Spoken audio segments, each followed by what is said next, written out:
जय हिंद दोस्तों। आप सबका स्लीपी क्लासेस में बहुत बहुत स्वागत है। दोस्तों आज है मंडे 9 मई और आज के एडिटोरियल डिस्कशन में हम 4 एडिटोरियल्स डिस्कस करेंगे। तो दोस्तों शुरू करेंगे एक आर्टिकल जो हिंदू में आया है, जुडिशियल रिफॉर्म से संबंधित है। ये जुडिशियल रिफॉर्म्स में या इवन इसको आप एथिक्स के सिलेबस में भी इंक्लूड कर सकते हैं। तो यहाँ पे बात करी जा रही है इंडिया के जुडिशरी के बारे, क्या कमियां हैं हमारी जुडिशरी में। देखिए हर किसी डेमोक्रेसी में, चाहे डेमोक्रेसी है चाहे नॉन डेमोक्रेसी है, लेकिन जुडिशरी में कहीं ना कुछ प्रॉब्लम आ सकती है। अब अगर हम अपने जुडिशियल सिस्टम की बात करें तो पॉलिटिकल इंटरफेरेंस हो या करप्शन हो, बहुत मेजर इश्यूज हैं। तो इसके बारे में हम बात करेंगे कि कैसे वो हमको हैम्पर कर रहे हैं। उसके बाद हम बात करेंगे दोस्तों, हिंदू में एक और आर्टिकल आया है, बहुत अच्छा आर्टिकल है, गवर्नमेंट बजटिंग की यहाँ पे बात कर रहे हैं, द गवर्नमेंट इन बिजनेस। तो देखिए अब यहाँ पे तो बहुत इंडिया में तो बहुत एम्फेसिस दिया जाता है डिसइन्वेस्टमेंट के ऊपर। जैसे हम नेशनल मोनेटाइजेशन पाइपलाइन की बात करते हैं, पब्लिक सेक्टर अंडरटेकिंग्स को डिसइन्वेस्ट किया जाता है। लेकिन बाकी देशों की बात करें, let's talk about Singapore, let's talk about China, तो वहां पे तो ये जो सरकारें हैं इन्वेस्ट बहुत करती हैं स्टॉक मार्केट्स में। हम क्यों नहीं ऐसे कर पाते, हम इतना डिसइन्वेस्टमेंट भी क्यों इतना एम्फेसिस ले करते हैं। तो इस बात की हम बारे डिटेल में बात करेंगे इस आर्टिकल में। फिर दोस्तों एक आर्टिकल डिस्कस करेंगे, अगेन इंडियन एक्सप्रेस में आया है ये आज।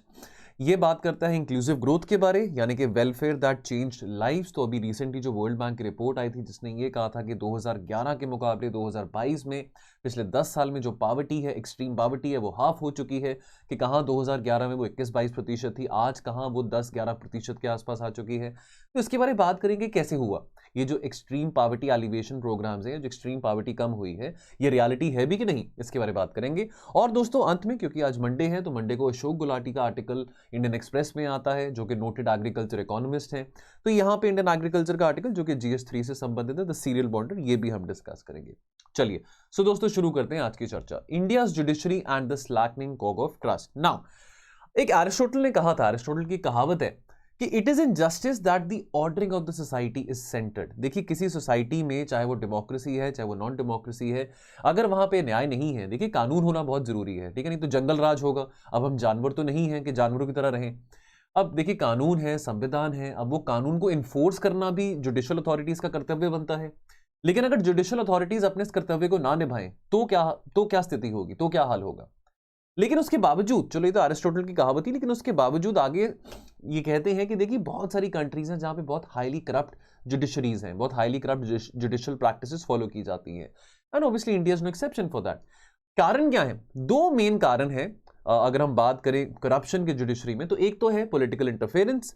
देखिए जो पॉलिटिकल लीडर्स हैं, चाहे कोई भी पार्टी के हों अक्रॉस द पॉलिटिकल स्पेक्ट्रम, वो अपना पॉलिटिकल क्लाउट यूज करते हैं, ठीक है, अपना मसल पावर यूज करते हैं कि कैसे वो जुडिशियल प्रोसेस में इंटरवीन कर सकते हैं, जुडिशियल आउटकम को चेंज कर सकते हैं, कैसे इंटिमिडेट कर सकते हैं जजेस को, वकीलों को, एडवोकेट्स को, ठीक है। या हम बात करें रिश्वतखोरी, जिसको हम ब्राइबरी कहते हैं। तो ये दो मेन रीजंस हैं अगर हम बात करें जुडिशियल करप्शन की, ठीक है।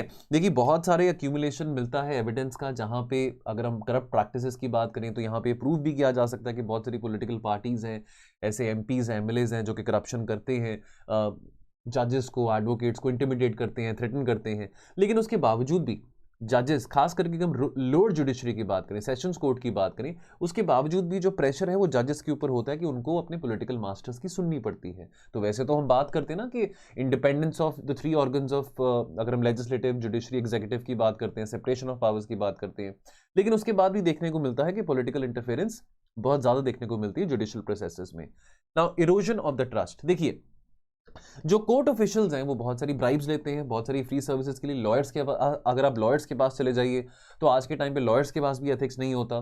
तो अगर आपने केस डिले कराना है, अपने फेवर में आउटकम आपके नहीं आ रहा, तो आपको लगता है कि अगर आपका केस डिले होता रहेगा तो आपके फेवर में है, आप उसको और फीस देते रहिए, ठीक है, जो वर्डिक्ट है वो थोड़ा लेट आता रहेगा, ठीक है। बहुत सारे ऐसे केसेस होते हैं, ठीक है, जहाँ पे खास करके अगर हम इविक्शन की बात करें, रेंट सीकिंग अग्रीमेंट के जो केसेस होते हैं, जहाँ पे वकीलों को होता है कि कोई बात नहीं, आपका केस 10-12 साल चलता रहेगा, कोई बात नहीं, ठीक है, आप अपने टेनेंट को इविक्ट नहीं कर पाएंगे ना। इस तरह के ऐसे बहुत सारे केसेस देखने को मिलते हैं। अगर डिवोर्स की बात करें तो हर एक चीज़ के लिए फीस सेट की जाती है, अगर आपने डिवोर्स इतने टाइम में लेना है तो इतना आप फीस दे दीजिए। अब वो ऑब्वियसली लीगल फीस के अलावा बियॉन्ड है जो आपको पैसे एडवोकेट्स को देने पड़ते हैं।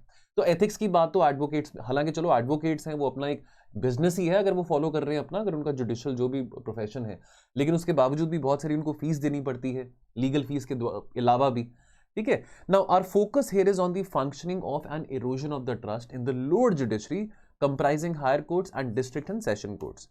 तो यहाँ पे ना एक दो बातों के बीच में डिस्टिंक्शन रखना बहुत जरूरी है, एक तो सब्सटैंटिव जस्टिस और एक आपका प्रोसीजरल जस्टिस।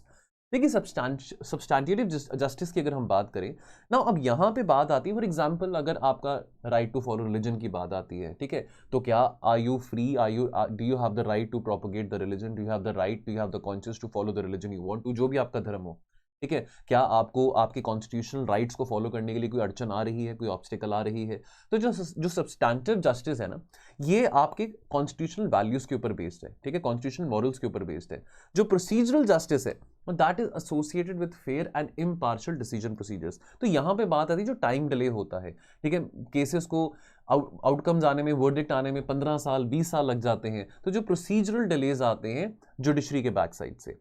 अब अगर हम बात करें सब्सटैंटिव जस्टिस की, ठीक है, देखिए बहुत सारे डिसफंक्शनल इश्यूज हैं, लॉज हैं। अब फॉर एग्जांपल अभी पीछे ये भी डिबेट चली थी कि सेडिशन लॉ को अबॉलिश कर देना चाहिए, कैपिटल पनिशमेंट की भी हमने बात करी थी। अब ऐसे काफ़ी कानून है, सेडिशन है, यूआपा है, ठीक है, आपका कैपिटल पनिशमेंट है। Now that requires reform. अब काफ़ी सारे ऐसे कानून जो हैं जिनको नहीं भी होना चाहिए, रिपील कर देना चाहिए। अब वो फिर जुडिशरी कहती है कि वो एग्जीक्यूटिव के हाथ में है, लेजिस्लेटिव के हाथ में, एग्जीक्यूटिव और लेजिस्लेटिव कहते हैं वो जुडिशरी के हाथ में है। तो और ये देखने को मिलता है कि इस डिस्प्यूट के चलते, इस प्रोसेस के चलते बहुत सारे वायलेशंस होती हैं कॉन्स्टिट्यूशनल प्रोविजंस की। तो फॉर एग्जांपल अगर हम सिटीजनशिप अमेंडमेंट एक्ट की बात करें, कितना प्रोटेस्ट हुआ था दिसंबर 2019 में, आपको याद होगा, ठीक है, बहुत एक्टिविस्ट थे, बहुत पॉलिटिकल एक्टिविस्ट थे, यंगस्टर्स थे, स्टूडेंट्स थे, जिन्होंने इस बिल को लेकर प्रोटेस्ट किया था। प्रोटेस्ट करना तो कोई बुरी बात नहीं है, आफ्टर ऑल डिसेंट जो है एक एसेंशियल पार्ट है डेमोक्रेसी का, जैसे हम कहते हैं। अब इस बिल के सामने लोग प्रोटेस्ट क्यों कर रहे थे? बिकॉज इस बिल में कुछ ऐसी बात थी जो लोगों को एप्रीहेंसिव लग रही थी। तो लोगों ने प्रोटेस्ट किस बात का किया? लोगों ने कहा कि जो मुस्लिम्स जो हैं उनको इंडियन सिटीजनशिप नहीं मिलेंगी, जो पाकिस्तान से, बांग्लादेश या अफगानिस्तान से आए हैं ऑन और बिफोर डिसंबर 31, 2014। चलो प्रोटेस्ट आप कर सकते हो, कोई ऐसी बात नहीं है। लेकिन ना कि बात यहाँ पे आती है सब्सटैंटिव जस्टिस की, ठीक है, कि यहाँ पे अगर आपके पास right to follow any religion है तो आपको टारगेट ही क्यों करा जाए क्योंकि आप मुस्लिम हो, ठीक है। I mean that is your freedom कि आप कोई भी रिलीजन फॉलो कर सकते हो। अब अगर हम रीसेंट कंटेक्स्ट में बात करें, अब रामनवमी के टाइम पे, अब हनुमान जयंती के टाइम पे कितना कम्युनल हमने दंगा देखा इंडिया में, मध्य प्रदेश हो, राजस्थान हो, दिल्ली हो।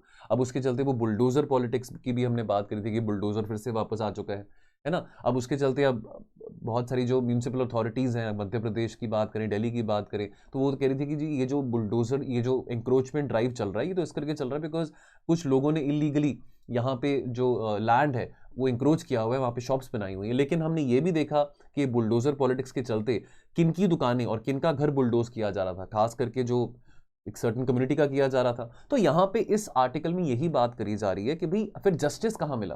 तो जस्ट बिकॉज आप मुस्लिम हैं या जस्ट बिकॉज आप कोई और धर्म के हैं, मेजॉरिटी धर्म के नहीं हैं, तो आपको न्याय नहीं मिलेगा क्या? ठीक है, तो यहाँ पे सब्सटैंटिव जस्टिस की बात आती है। फिर प्रोसीजरल जस्टिस की यहाँ पे बात करें तो फॉर एग्जाम्पल यहाँ पे एक एग्जाम्पल दिया है, एक शख्स है लाल बिहारी नाम से। अब इनको 1975 में डेड डिक्लेयर कर दिया गया। अब ये हालांकि मरे नहीं थे, जिंदा थे, लेकिन इनको अपने आप को ही प्रूव करने के लिए कि जिंदा है कितने 20 साल लग गए थे, ठीक है। So he was finally declared alive in 1994।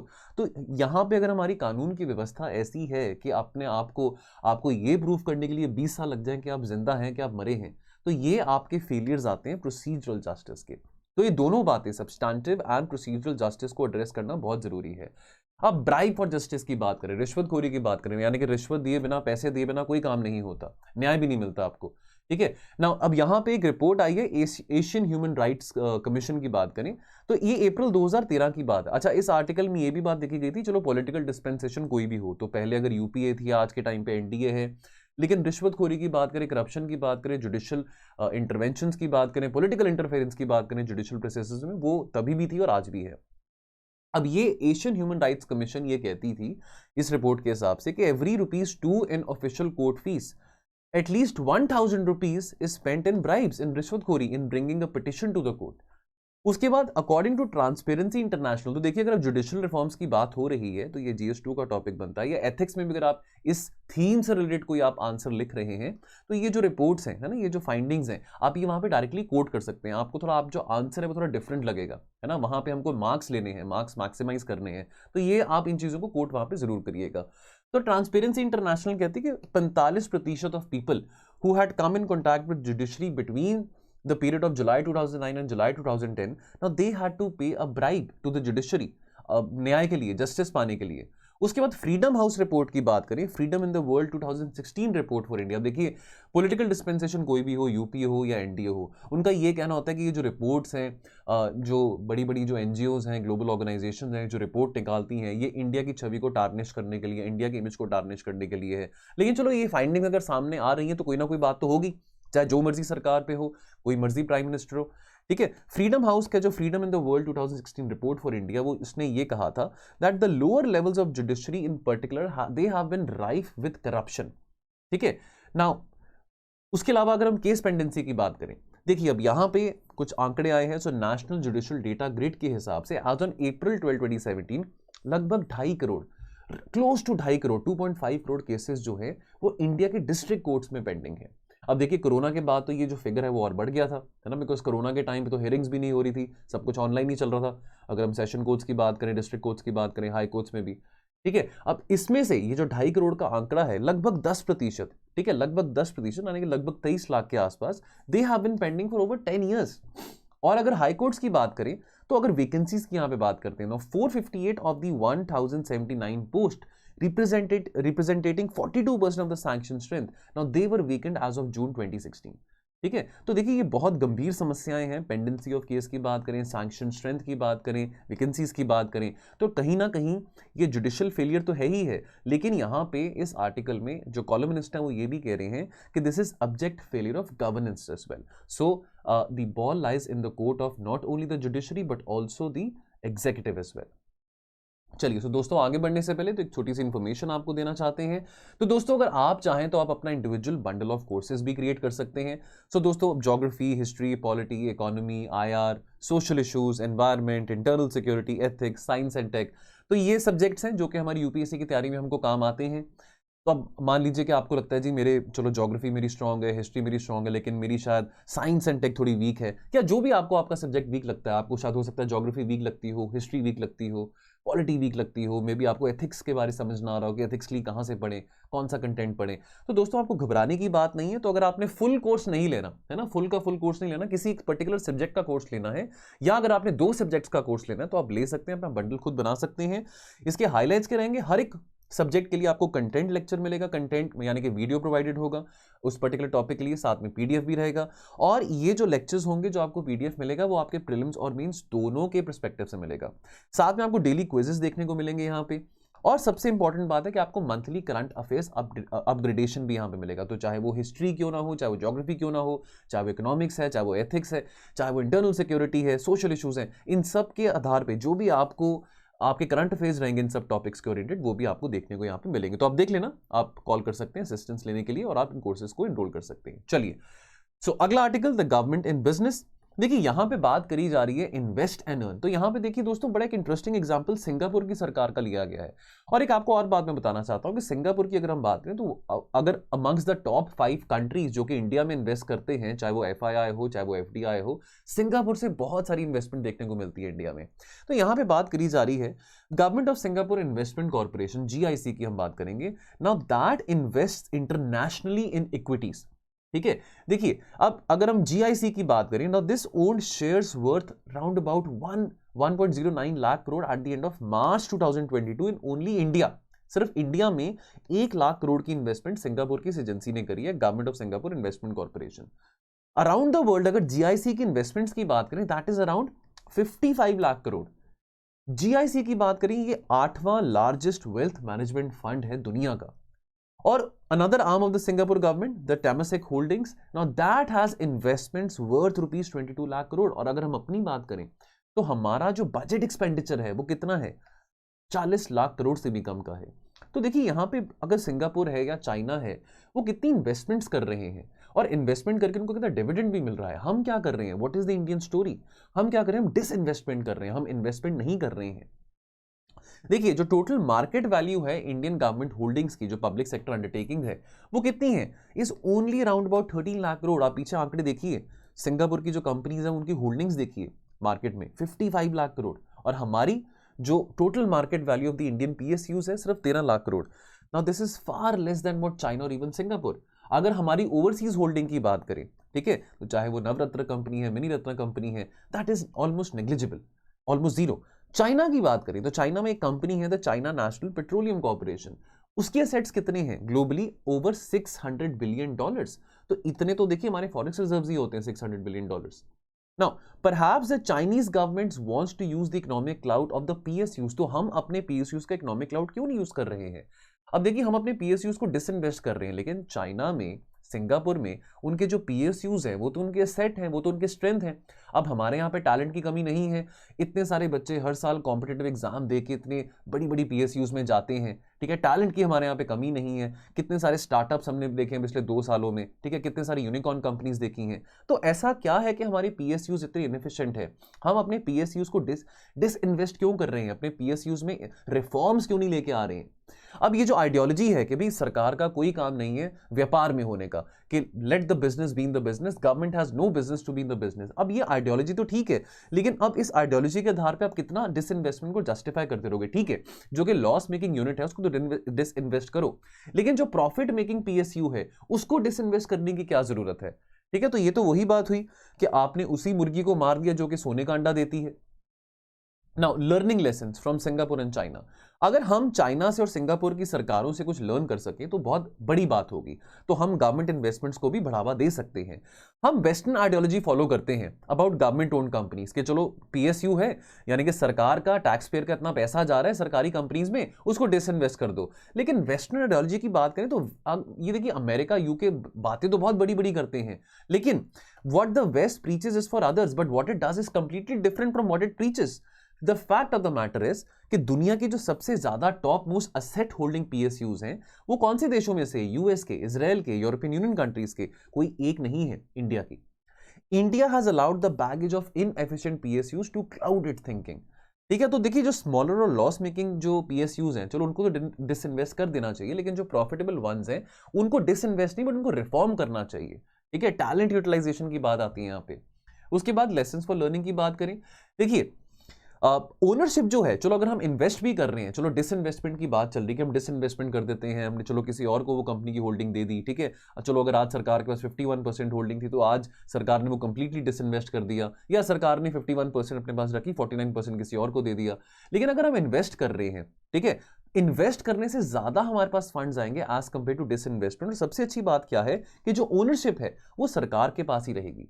तो ओनरशिप भी आपके पास है, आपके पास पैसा भी और आ रहा है, आपको अपनी प्रॉफिटेबल पब्लिक सेक्टर अंडरटेकिंग को डिसइन्वेस्ट करने की जरूरत भी नहीं है। और आपको क्या चाहिए? ठीक है, अब मैनेजिंग गवर्नमेंट फाइनेंसेस की बात करिए। देखिए अब सिंगापुर, चाइना, इनकी जो पब्लिक सेक्टर अंडरटेकिंग्स हैं, ये कितना सारा पैसा इन्वेस्ट करते हैं स्टॉक मार्केट पे, ग्लोबल इक्विटी मार्केट्स में, उनको कितना पैसा आ रहा है। हम अपने रेवेन्यू को बढ़ाने के लिए क्या कर रहे हैं? क्या कर रहे हैं? हम तेल के दाम बढ़ा रहे हैं, डीजल के दाम बढ़ा रहे हैं, सिर्फ यही रेवेन्यू है हमारे पास अपने रेवेन्यू रिसोर्सेज को बढ़ाने का। ठीक है, लेकिन ये अब साइंटिफिकली, और ये बहुत टेस्टेड बात है कि markets, wealth management and dividends, they are not explored. अब अगर हम ज्यादा इन्वेस्ट करना शुरू करेंगे रादर दैन कि हम डीजल और पेट्रोल के दामों को रेस करते रहें, तो उससे ज्यादा रेवेन्यू जनरेट होगा हमारे लिए। तो कंक्लूजन क्या निकलता है? देखिए जो सबसे बड़ी प्रॉब्लम हमारे देश में है वो है जो गवर्नेंस है पब्लिक सेक्टर अंडरटेकिंग्स का। टैलेंट की कमी नहीं है, मैं बार बार कहता हूं टैलेंट बहुत बेहतरीन है वहां पे, लेकिन क्या हम कंसिडर कर सकते हैं कि जो बाकी टैलेंट है प्राइवेट सेक्टर कंपनीज में से, क्या उनको भी लेके आया जा सकता है पब्लिक सेक्टर अंडरटेकिंग्स में? सैलरीज को थोड़ा अट्रैक्टिव बनाया जा सकता है, जो सैलरीज हैं खास करके for the key top personnel, now that can be in line with the global standards, the world wide best practices, ठीक है, along with transparency and accountability, जो कि बहुत बहुत जरूरी है। चलिए सो दोस्तों अगला एडिटोरियल रहेगा welfare that changed the lives, ये अमरजीत सिन्हा ने लिखा है, ये रिटायर्ड ब्यूरोक्रेट हैं। अब पॉवर्टी एलिवेशन की बात होती है तो क्या ये रियलिटी है? देखिए अभी रिसेंटली वर्ल्ड बैंक की रिपोर्ट आई थी जहां पे ये रिवील किया गया था जो एक्सट्रीम पॉवर्टी है वो इंडिया में बहुत सिग्निफिकेंटली रिड्यूस हो गई है बिटवीन 2011 एंड 2019। और इस रिपोर्ट में ये भी आता है कि जो 2015 से लेकर 2019 में जो एफर्ट्स किए गए थे सरकार के द्वारा, that helped in terms of poverty elevation significantly. तो कहाँ 2011 में 22-23% का जो रेशो 22 to 23% थी एक्सट्रीम पॉवर्टी, अब वो कम होगी 10.2% तक। अब रिडक्शन इन रूरल एरियाज की बात करें वो और ज्यादा सिग्निफिकेंट थी, reduction in rural areas was much higher, तो राउंड अबाउट 26% से क्लोज टू 12% है अब। ठीक है, तो एक्सट्रीम पॉवर्टी जो है अगर आज से 10-11 साल पहले 26-27% रूरल एरियाज में थी, तो आज वो क्लोज टू 12% है। अब यहाँ पे कॉलमनिस्ट कह रहे हैं कि बहुत बड़ा श्रेय जाता है, बहुत बड़ा क्रेडिट जाता है जो हमारी स्कीम्स हैं, जनधन योजना की बात करें, उज्ज्वल योजना की बात करें, ठीक है, प्रधानमंत्री आवास योजना की बात करें, स्वच्छ भारत मिशन, मिशन इंद्रधनुष। अच्छा, अब ये बताइए, अगर आप वीडियो देख रहे हैं, मिशन इंद्रधनुष क्या है, कमेंट सेक्शन में बताइएगा, ठीक है, एक दो सेंटेंसेस में, ठीक है।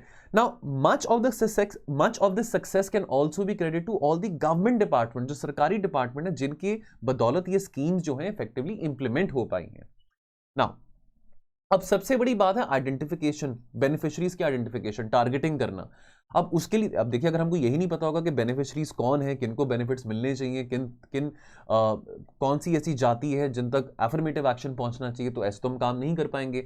तो आइडेंटिफिकेशन के लिए हम किस पे रिलाय करते हैं? हम रिलाय करते हैं हमारा socio economic and caste census पे। तो ये लास्ट कब हुआ था? 2011 में हुआ था। अभी 2021 का होना है बिकॉज पैंडेमिक के चलते सेंसस नहीं हो पाया था, ठीक है। अब identification of the deprived households on the basis of the SECC census, now that was very beneficial कि हम ये आइडेंटिफाई कर पाए कि भाई कौन से वो लोग हैं जिनको बेनिफिट्स नहीं मिल पा रहे, जिनको मैक्सिमम बेनिफिट्स देने चाहिए, ठीक है। अब जो डेप्रीवेशन था, that was the key criteria. यहाँ पे रिलीजन या लैंग्वेज कोई की आपका क्राइटेरिया नहीं था, डेप्रीवेशन वाज द की जो क्राइटेरिया था। तो इस करके जो शेड्यूल कास्ट या शेड्यूल ट्राइब कम्युनिटीज थी, खास करके जो backward regions of BIMARU states, Bihar, Madhya Pradesh, ठीक है, उड़ीसा, राजस्थान, उत्तर प्रदेश, तो ये हमारी बीमारू स्टेट्स हो जाती हैं। तो इन लोगों तक बहुत एफर्ट्स करे गए सरकारी डिपार्टमेंट्स के द्वारा, सरकार के द्वारा योजनाएं बनाएंगी ताकि कैसे इन लोगों को बेनिफिट मिल सके, ठीक है। अब कवरेज ऑफ वुमेन की बात करें, coverage of women under the Deen Dayal Antyodaya Yojana and the self help groups that increase from around about 2.5 crore in 2014 to over 8 crore in 2018। फिर जो पंचायती राज इंस्टीट्यूट्स हैं और जो सेल्फ हेल्प ग्रुप पार्टनरशिप है, ये जो अलायंस है, now that played a very important role, that act as a catalyst in terms of poverty elevation programme, ठीक है। और आधार के चलते डेफिनेटली देखिए, अब ये प्रोसेस अभी ऑनगोइंग है। अगर हम टारगेटिंग ऑफ बेनिफिशियरीज की बात करें, अभी भी उसमें बहुत सुधार लेके आ जा सकते हैं। पीडीएस को लेके हम बहुत बार बात करते हैं कि पीडीएस हमारा कितना हाईली इनएफिशिएंट है, करप्ट है, लेकिन आधार के चलते अब थोड़ा सा हम अगर टारगेटिंग की बात करें, आइडेंटिफिकेशन की बात करें, वो काम थोड़ा आसान हो चुका है एज कंपेयर टू बिफोर। अब फिर बात करें फाइनेंशियल ट्रांसफर्स की। अब देखिए, फाइनेंस कमीशन ने डायरेक्टली जो ग्रांट्स थे वो ट्रांसफर करने शुरू कर दिए डायरेक्टली टू ग्राम पंचायत, ठीक है। दैट वाज अगेन, जो ग्राम पंचायत है they will feel very empowered, very powerful कि भी फंड सीधा हमको फाइनेंस कमीशन से आ रहे हैं, स्टेट्स के ऊपर डिपेंड नहीं होना पड़ेगा।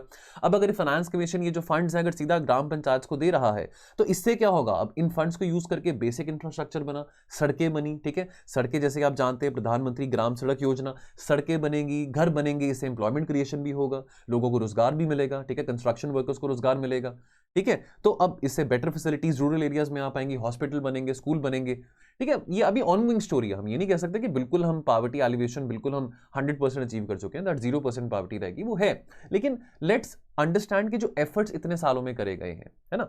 Now social capital of the self help groups की बात करें, now that insured the availability of credit especially to women, to micro finance institutions. Mudra Yojana की अगर हम बात करें, मुद्रा लोन्स की बात करें, ठीक है, बहुत सारे ऐसे बिजनेसेस खोले जो कि both which provided on farm and off farm livelihoods, particularly अगर हम वुमेन की बात करें, औरतों की बात करें, उनका यहाँ पे योगदान देखने को बहुत ज्यादा मिला था।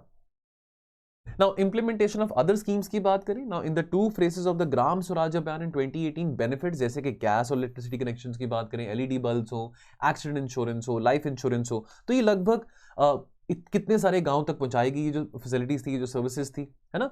Now the gains were reflected in the find, अब ये जो बेनिफिट्स थे, ये जो सब गेन्स थे, ये सामने आए जो फाइंडिंग्स थी of the national family health survey 5 जो कि अभी रिसेंटली हुआ था, जिसकी फाइंडिंग्स अभी रिसेंटली हमारे सामने आई थी। एम्फोसिस कहां पे लिया गया था कि कैसे अब स्वच्छ भारत अभियान की बात करते हैं ना, हम टॉयलेट्स की बात करते हैं, कैसे लोग अब अपने उनके घर में लैट्रीन्स हो, टॉयलेट्स हो, ठीक है, स्वच्छता की बात आती है, हाइजीन की बात आती है, फिर LPG कनेक्शंस है, पक्का हाउसेज हैं, ये बेसिक चीजें हैं, ये बेसिक चीजें जो कि एक अच्छी क्वालिटी ऑफ लाइफ की हम बात करते हैं ना, तो ये एक अच्छी क्वालिटी ऑफ लाइफ को एनहांस करने के लिए बेसिक चीजें हैं जो कि बहुत जरूरी हैं, ठीक है। अब ये छोटे छोटे एफर्ट्स हैं, अब आगे भी एफर्ट्स ऑनगोइंग है, ठीक है। अब हमारी कोशिश तो है कि आने वाले समय में हम पॉवर्टी को बिल्कुल खत्म कर पाए, ठीक है। तो ये जो स्टेप्स है, ये जो स्कीम्स हैं, जो योजनाएं हैं, आने वाले समय में भी बहुत सिग्निफिकेंट रोल प्ले करेंगे। चलिए, तो आज का लास्ट एडिटोरियल रहेगा दोस्तों, द सीरियल वंडर। सो दोस्तों, ये अशोक गुलाटी ने लिखा है ना। अब यहाँ पे महंगाई और फूड प्राइसेस की बात आती है। देखिए दोस्तों, बहुत वेलकम मूव है जो रेपो रेट हाइक हुआ था along with the CRR hike, अभी हमने पीछे कुछ दिन पहले इसके बारे में बात भी करी थी, ठीक है। रिसेंटली RBI गवर्नर ने रेपो रेट हाइक किया था, बहुत सारे जो इकोनॉमिस्ट हैं, कॉलमनिस्ट हैं, वो बहुत लंबे अरसे से इस हाइक के लिए अवेटेड थे, बिकॉज महंगाई बढ़ रही थी, है ना। जो हमारा जो टारगेटेड रेंज है 2% से 6% को, तो महंगाई वॉज ऑलमोस्ट ब्रीचिंग 7%, तो it is a welcome move. अब हायर जो अगर महंगाई ज्यादा होगी तो चाहे आप लोअर मिडिल क्लास है, मिडिल क्लास है, हायर मिडिल क्लास है, देखिए तो मुसीबत की तो बात है, समस्या की तो बात है। It's always implicit tax on the poor, ठीक है। आपकी जो सेविंग्स है वो डिप्लीटेड हो जाती हैं। आपको आपके बैंक में आपके एफडी के इंटरेस्ट की बात करें, सेविंग्स अकाउंट इंटरेस्ट रेट की बात करें, आपको इतना इन्फ्लेशन 7% से ज़्यादा आपको बैंक में कितना मिलता है, 3-4% भी नहीं मिलता। तो देखिए बहुत बड़ी बात आती है अगर हम फूड प्राइसेस की बात करें। अब देखिए यूक्रेन रशिया के क्राइसिस चलते जो फूड प्राइसेस हैं वो भी बहुत वोलेटाइल हैं। तेल के दाम, एडिबल ऑयल है ना, आपके फूड प्राइसेस, वीट की अगर हम बात करें तो वीट प्राइसेस जो है डोमेस्टिकली और इंटरनेशनली जो मार्केट प्राइस है वो काफ़ी ज़्यादा है as compare to the minimum support price. तो इसके चलते जब मार्केट प्राइस एमएसपी से ज़्यादा होता है तो प्रोक्योरमेंट में सरकार को प्रोक्योरमेंट में प्रॉब्लम्स आती है, इशूज़ आते हैं। खास करके अगर हम अपने फार्मर्स की बात करें तो यहाँ पे इफेक्टिव मार्केटिंग लिंकेजेस नहीं है, बहुत स्ट्रॉन्ग रोबस्ट मार्केटिंग लिंकेजेस नहीं है between the Indian farmers and the markets, ठीक है। तो अब यहां पे दोस्तों बात करी जा रही है सीरियल्स की, ठीक है। अब सीरियल्स वीट और राइस की बात करें, देखिए cereals they have the greatest weight in India's food consumer price inflation.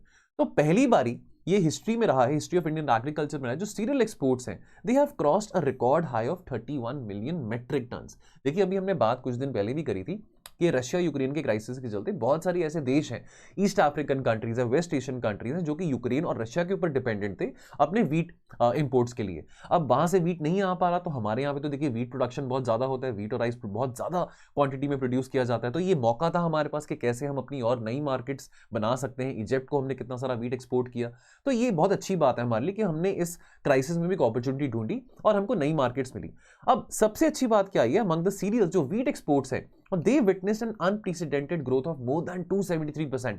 ये बहुत बड़ी बात है दोस्तों। अब अगर ऑन वीट की बात करें, now the government has set the target of 10 million metric tons।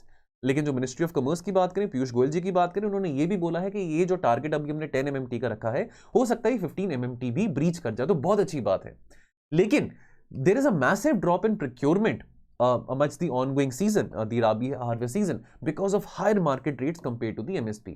लेकिन यहां पे एक और बहुत जरूरी बात है जिसके बारे में बातचीत बहुत कम हो रही है, वो है राइस एक्सपोर्ट्स के बारे। तो ये भी पहली बार देखने को मिला है कि जो ग्लोबल मार्केट शेयर की अगर हम बात करें, जो ग्लोबल मार्केट है राइस के एक्सपोर्ट का, that is around about 50 million metric ton, जिसमें से इंडिया का जो शेयर है that is 20 million metric ton. तो ये भी बहुत बड़ी बात हमने अचीव करी है, इसके बारे में बहुत ज्यादा बात नहीं हो रही है। अब क्लाइमेट चेंज और वीट की बात करें, देखिए अभी हीट वेव्स के कारण बहुत ज़्यादा गर्मी बढ़ रही थी। मार्च में हमने देखा कि बहुत ज़्यादा गर्मी बढ़नी शुरू हो चुकी थी, 40 डिग्री से ज़्यादा टेम्परेचर हम दिन के टाइम देख रहे थे। अब उसके चलते हार्वेस्टिंग सीजन में भी प्रॉब्लम आई, ठीक है, अच्छा हार्वेस्ट नहीं हुआ वीट का इस बारी।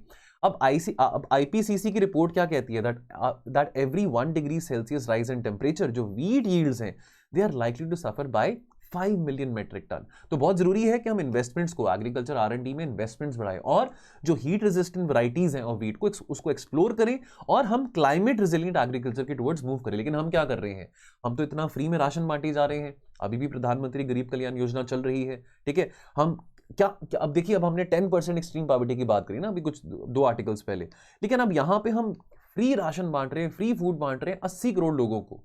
तो क्या 80 करोड़ लोग एक्सट्रीम पुअर हैं, है ना। अब ये कितना वेस्टेज है। अब फूड सब्सिडी बिल की बात करें ना, that is likely to cross ₹2.8 यानी कि राउंड अबाउट ₹3 लाख करोड़। और अगर हम सेंट्रल गवर्नमेंट के नेट टैक्स रेवेन्यू की बात करें, नेट टैक्स रेवेन्यू रिसीव्स की बात करें, वो कितना है 20 लाख करोड़। तो 20 लाख करोड़ अगर हमारे पास पैसे आ रहे हैं जिसमें से हम 3 लाख करोड़ सिर्फ फूड सब्सिडी में लगा रहे हैं, तो ये कितनी वेस्टेज है। तो यहाँ पे एक सजेशन दिया गया है कि ये बहुत वाइज रहेगा, बहुत प्रैग्मेटिक रहेगा, प्रूडेंट रहेगा अगर हम इफेक्टिवली टारगेट कर सके ये जो मैसिव फूड सब्सिडी है, और वो रिसोर्सेज जो बचेंगे, अगर वो पैसे बचते हैं, 4 पैसे बचते हैं, तो वो हमारे काम आ सकते हैं। बिकॉज ऑलरेडी एडिबल ऑयल्स और फर्टिलाइजर को लेकर हमारा बहुत बहुत मैसिव इंपोर्ट बिल रहता है। और इन्फ्लेशन इन एडिबल ऑयल्स जो है that is running in double digits at the moment। Even Indonesia ने भी अपने पाम ऑयल जो एक्सपोर्ट है उस पर बैन कर दिया है, ठीक है। उसको लेके भी बात करेंगे इस दिन फ्यू मिनट्स वीडियो में। Now what is the way forward, now in the wake of likely lower production and procurement of wheat. देखिए अब एमएसपी की बात, अब अगर हम बात करें मार्केट प्राइस की वीट की, वो ज्यादा है as compare to the MSP, तो इससे प्रॉब्लम्स आती हैं प्रोक्योर करने में, ठीक है। Ministry of commerce has done well to substitute more rice instead of wheat in the Pradhanmantri Garib कल्याण अन्न योजना। परहैप्स यहाँ पे एक सजेशन दिया गया कि अगर ऐसा ऑप्शन हम जो बेनिफिशरीज हैं, जो कि टारगेटेड बेनिफिशरीज हैं, अगर उनके अकाउंट में यूनिवर्सल, अब देखिए फाइनेंशियल इंक्लूजन की हम बात करते हैं, जनधन योजना के चलते जनधन अकाउंट हर किसी के बने हुए हैं, अगर उनके बेनिफिशरीज के अकाउंट में हम कैश ट्रांसफर कर दें rather than giving them, distributing them free ration, free grains. तो अगर हम कैश ट्रांसफर कर दें तो वो ज्यादा बेहतर है। ठीक है, कितना कैश ट्रांसफर करें? Equal to the MSP of let's say wheat और राइस प्लस 20% एक्स्ट्रा। तो इससे हम बहुत सारा पैसा बचा सकते हैं जो कि अदरवाइज हम फूड सब्सिडी में वेस्ट कर रहे हैं। ठीक है, प्रॉब्लम क्या है हमारी पॉलिसी मेकिंग में? दैट हमारी जो पॉलिसी मेकिंग रही है that has been very heavily biased towards protecting the consumer under the garb of the poor. ठीक है, अब इसके चलते क्या हुआ है? Now what might be good for the consumer in the name of the poor might not be good for the farmer. ठीक है, अब इसके चलते जो फार्मर्स हैं उनकी इनकम सप्रेस हो जाती है। This is to be done by suppressing the prices of farmers. तो अगर आज के टाइम पे अगर अंतरराष्ट्रीय मार्केट में वीट के प्राइसेस ज्यादा हैं तो ये मौका हमारे फार्मर्स के लिए भी है कि कैसे वो ग्लोबल मार्केट्स को और बेहतरीन तरीके से एक्सेस कर सकते हैं। जरूरत क्या है? सरकार के द्वारा एफिशिएंट मार्केटिंग की। ठीक है, कैसे एफिशिएंट मार्केटिंग लिंकेजेस बनाए जा सकते हैं किसानों के इन ग्लोबल मार्केट्स के साथ, तो ये बहुत ज्यादा जरूरी है। चलिए दोस्तों, जाने से पहले पीवाईक्यू, इसका क्या सही आंसर है आपने कमेंट सेक्शन में बताना है। पॉलिटी से रिलेटेड है, 2011 में आया था। तो consider the following: right to education, right to equal access to public service and right to food. तो which of the above is or are human right or human rights under the Universal Declaration of Human Rights? तो ये options आपके सामने, आपने बताना है कौन सा सही आंसर है। और दोस्तों, question frame from the editorial: now erosion of trust in the judiciary could severely imperil governance. Comment करिए इसको 200 शब्दों में।